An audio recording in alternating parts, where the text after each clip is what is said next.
Now, today I'm going to call this story The Creature of the Creek. This is the first account, and then I will get on to the second account of the story. Now, the first encounter took place February 8th, 2016 at around 3:52 a.m. Now, it began in the dead of winter on a 30-acre family farm in rural southwest Michigan. A heavy winter storm was hammering the marshlands, and Brad was out early shoveling the driveway to ensure the propane delivery truck could get through the snow. Halfway down the drive, a loud splash echoed from the creek to the south. Thinking it was only a deer, Brad scanned the wood line. Instead of a deer, he locked eyes with a pair of glowing yellow amber eyes staring back from the darkness. The figure stood next to a massive oak tree, and based on the height of the branches, Brad estimated it to be 7.5 to 8 feet tall. Its fur was a mix of gray and white. Before he could process the sight, the creature vanished with a super burst of speed towards the west.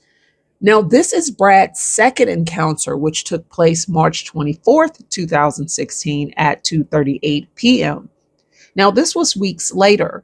Brad returned to that same creek to clear some brush, carrying a firearm as he usually did.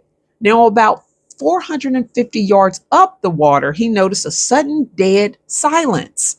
The woods usually is teeming with deer, turkeys, and ducks, but this time everything was completely silent. He couldn't even hear a bird chirp.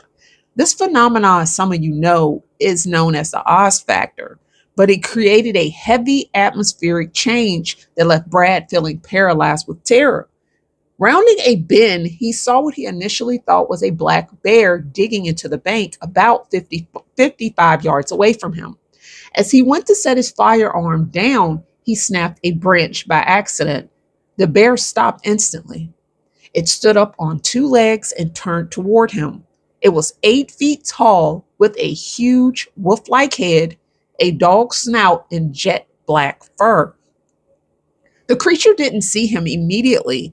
It tilted its snout into the air, sniffing the wind, while Brad stood frozen in a complete freakout moment.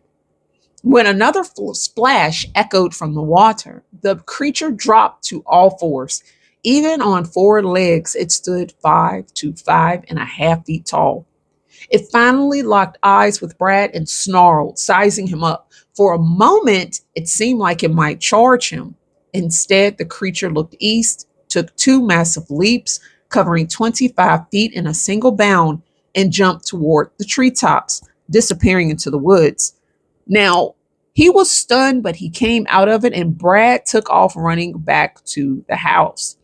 Now, when he confided this information with his father, it was cold. His father looked at him like he was an alien, told him he was crazy, and he also suggested to Brad that he get his head checked. But Brad remained certain of what he had witnessed on those 30 acres. Brad swears he knew what he saw that day.